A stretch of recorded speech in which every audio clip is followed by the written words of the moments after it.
Hello everyone and welcome back to Let's Play Hearts of Iron 4 Millennium Dawn with me, Alpha by Omega, Turkey, and the Turkey Plus submod. So I want to start by saying that I actually checked the modifiers, and yes, we truly do have PKK insurgency active. I am unfortunately not sure what the trigger was. It was probably the aggressiveness, but I didn't find it anywhere stated openly, so my bad. It cost us 5 extra tax factor, which is the issue why we no longer have the factories available, or 6 of them, and why our stability dropped so significantly. So there's our answer to what's going on. We're gonna increase the stability though by using the changes in constitution. That's additional 5, so we're gonna get back to 42. And because we are now working on the PKK support in the world, which is gonna be done in 29 days, I think after that we can, we could get the remind the world that PKK is a communist, I guess, party. Which is the next step. These are definitely gonna hurt them overall, and they give us, like, if we make it all the way through it, we are gonna get such a massive amount of stability. It's gonna be really nice. So that's something that we need to do. Decisions available. Ratify. Okay, we can ratify Sweden. Really? Yeah, Sweden. I mean, I don't have anything against Sweden in the NATO. Is it somewhere here, right? No, that's Grand National Assembly. Guardians of Kemalism. Or is NATO?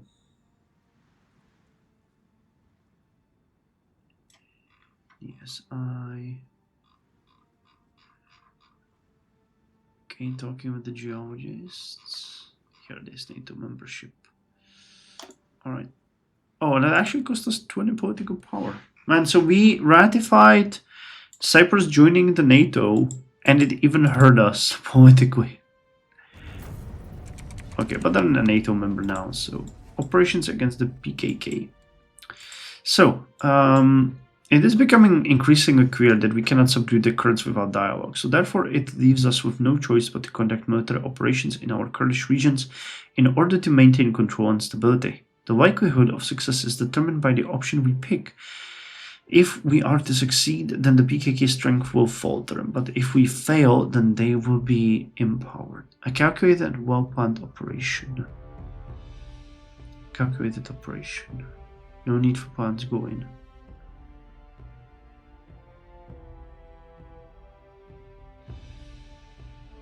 Alright, I guess we need to do the calculated and well-planned operation, but that's gonna...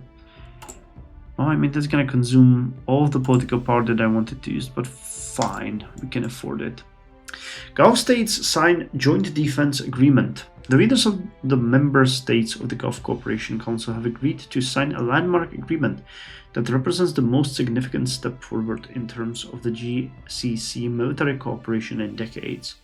The agreement commits all member states to come to the aid of the GCC member state that comes under attack from the external threat. However, foreign analysts have pointed out that this agreement was not complemented by any real effort to integrate the various armed forces of the GCC, which retain separate chains of command, institutional cultures, and types of equipment. The GCC is therefore a long way away from reaching the level of cohesiveness of a full military alliance.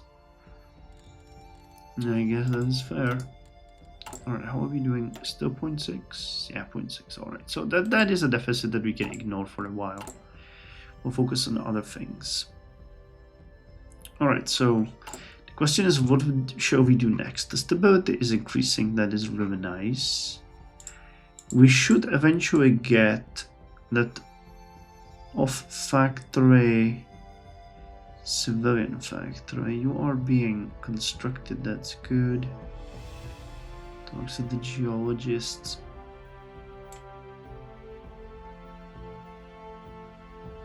Oh snap, now we have the ceasefire again. How the hell did that happen?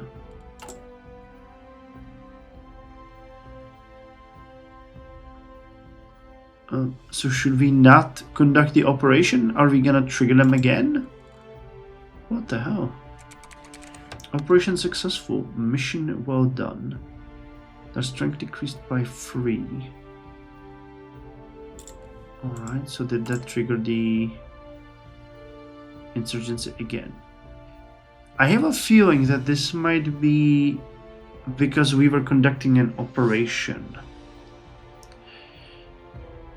So will this one prerequisites? Power of the fist. Gain base war support, that strength is decreased, aggressiveness is decreased.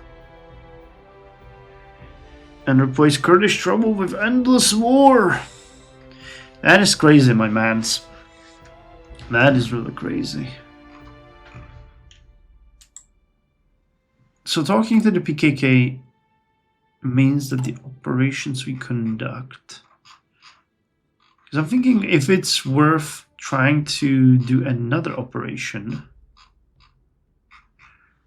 and right, PKK strongholds. Because national spirit that costs 20. But it hurts the stability, so I don't want to do that. Because it seems like the best way would be to conduct an operation, and while we are conducting an operation, to start the industrialization program. But that one takes 365 days. You are... Oh, you want to build an office sector. Oh, hell yeah. Office sector is generating income and employs people. So that is a direct boost to our economy. Oh, yes. Please build that one in Hatay. Down here. Interesting. I would not expect that. But office sectors have a direct impact on your economy. They employ 630,000 people. And they have an output of 50 billion. White energy operations. What is this? The statements of Deputy Undersecretary Mendigiolu and former TEAS General Manager Selvi, the defendants of the white energy operations at the Gendarmerie. 2 bureaucrats stated that Minister Ensirmer intervened in the tenders and said, there is an annuity situation in the ministries. This is also the case during the period of Mr. Jumhur. So we use stability, we use tax revenue, but bureaucracy cost, corporate tax revenue. Alright, I have no idea what that actually is gonna do to us. It did nothing. Apart from the stability decrease, which is scary. Oh well, but the infrastructure in Adana is gonna be finished soon, so at least there's that.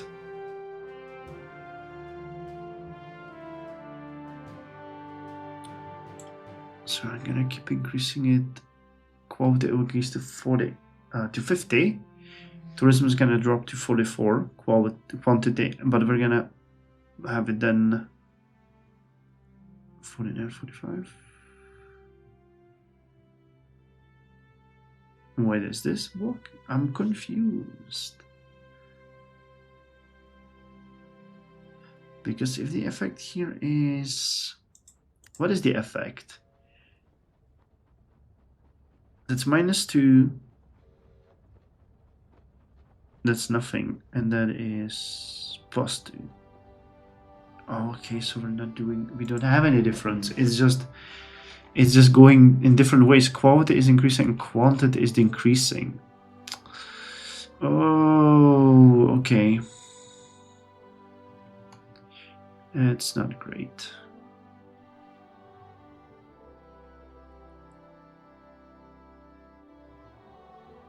So there's basically no... At this point, it's gonna level up at 100 and 0.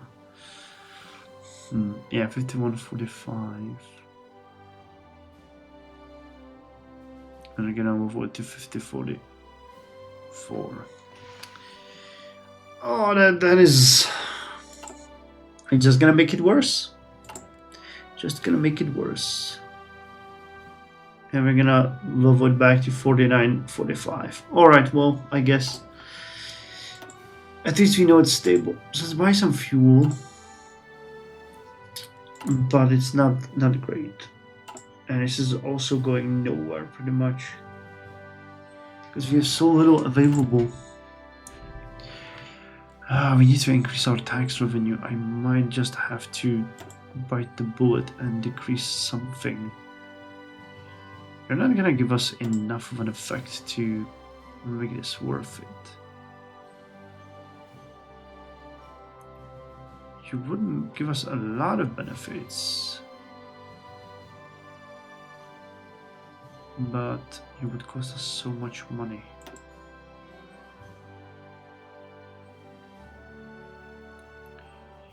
I guess just we have to lower the military spending and increase the spending on education.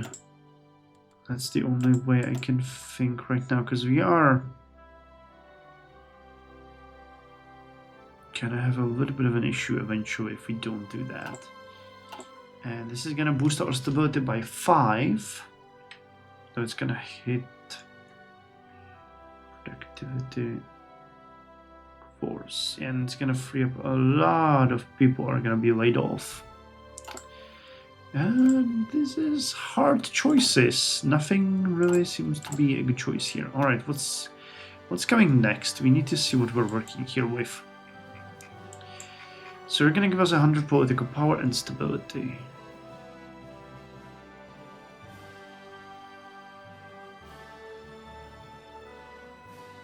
And you can go here and here. And here. And this one just... economic measurement. This one just hurts us. Network infrastructure, alright. Ends of the 2001. Central bank rises interest rate to 11.25%. Another hit to stability. How wonderful is that? UNITA was next. The interest rate will be increased. Alright, so we lost more stability and more political power. While we're wrestling this tiger with all that we have, public outcry against a religious edict. Recently, Aquatic has announced that he intends to petition the government to implement an edict that he declared on a national level.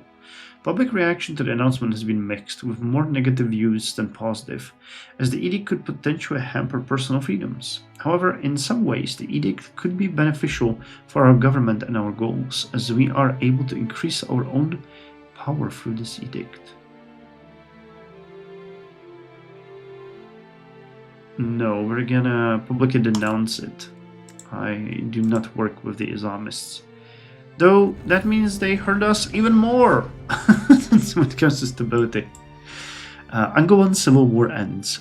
The Angolan Civil War comes to an end. Raging since 1970s, the conflict was fought between two former independence fighting allies, the MPLA and UNITA. MPLA, ally of the former Soviet Union, has managed to overcome and defeat UNITA.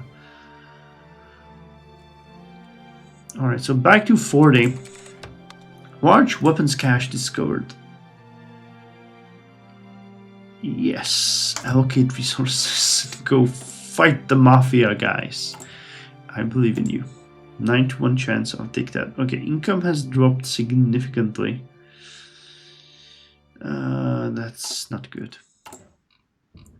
I mean, we are spiraling into a crisis. You know, it's not like we didn't know that.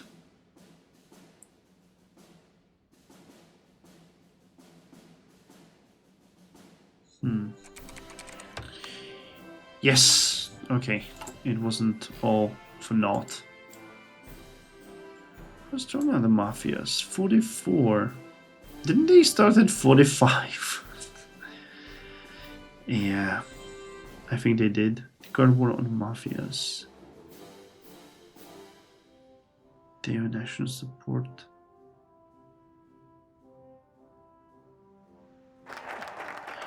Alright, changes in constitution have been passed. Now let's continue. We need to get stability higher. So you don't do that. You do that. Handle the prison protests. Okay. Main stability 3%. Manpower plus 2000. Actually, I have to look at these things, and I'll tell you guys next time what they are, because I'm kind of interested in myself what the Hezbollah scandal was, because I do not remember it. And changes in constitution also seems interesting.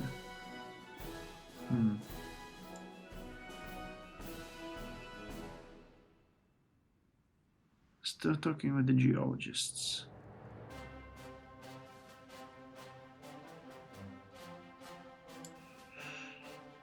Okay, we could do this one again now.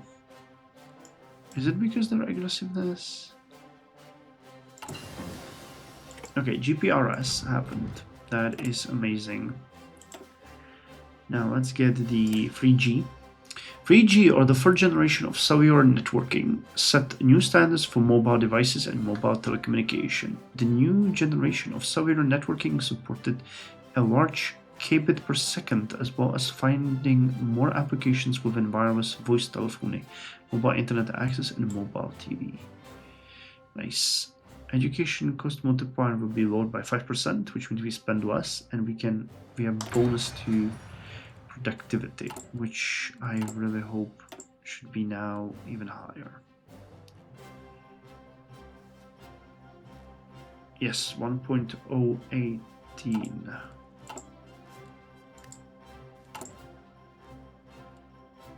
Alright, so if we can, we're going to start the industrialization program.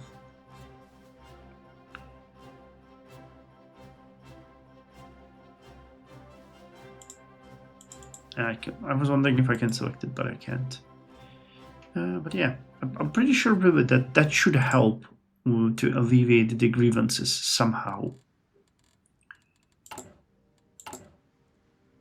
Because, I mean, what grievances cannot be fixed with a little bit of a nudge. Going to buy more fuel.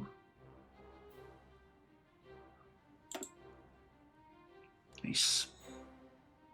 So at least the fuel situation is good, and we're kind of trudging forward with the stability, despite the game hitting us with stuff. But it might be the PKK. Not really. Okay, I could unleash a new industry here. Oh, that would help. Yeah, it would help. That would help. Raise new political questions. Campaign for lower government spending. It can actually corrupt us. That is a problem. But this one isn't, because it's gonna just give us an off-map civilian industry, and that is something that we need to do, but we can't. Okay, investment offer from the Netherlands. More infrastructure. Damn. I honestly think that we need to hit them back. Wait. Somewhere here? Yes, here. Because the strength is 29 now, so we decreased it significantly.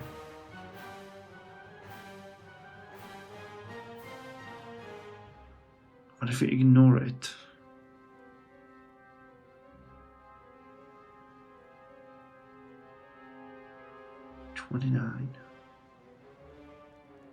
So increase their aggressiveness to 66. But I still have to do it. We just need to get their strength as low as possible.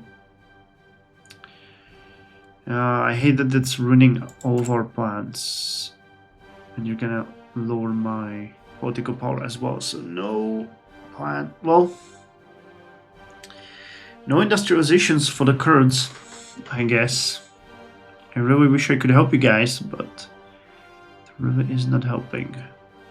Naval power of the continent. Yeah, ceasefire is a 5. So the active stage is 10. Penalty to stability. We can get rid if we can reduce their strength to 15 or below.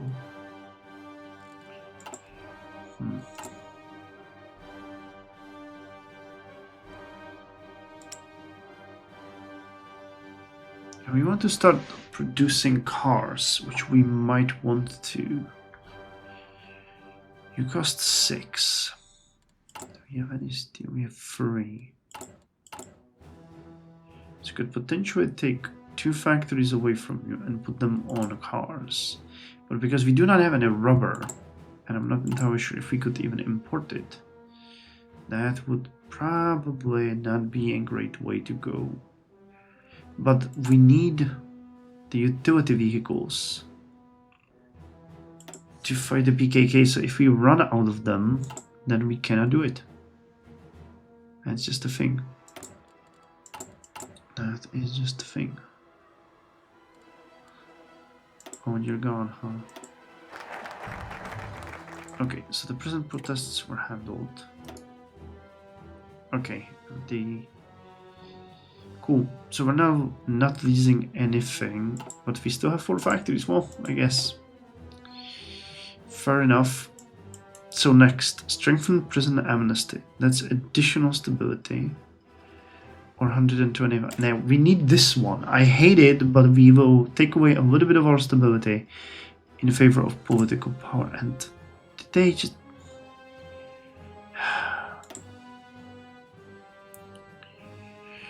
Alright, then... What could we do here? Trying to figure out... One thing that I'm afraid of is I'll trigger the industrialization program and it's gonna kill it. But it doesn't state that it will be removed when the prerequisites are no longer effective. But I might have to try it and not do it in case that happens, because I really don't want to waste it. Yeah, let's go with this one. And we're gonna end this episode by wishing another industry, which hurts the unions a little bit, but I really, oh my god, I really do need this, the factories. So we need to lease one. Damn, I'm trying to figure out a way out of this mess. I mean, we're doing good with the mafias, we're doing good with the PKK, we're hurting them. But the increase in stability is just gonna be a bother. War in Darfur begins. Decades of forced Arabization policies by the Sudanese government have finally reached its boiling point. 2 rebel groups, the Darfur Liberation Front and the Justice and Equality Movement, have escalated the conflict from a low level. Oh, and we lost the political power. Well, never mind. Let's end it here then. Good episode.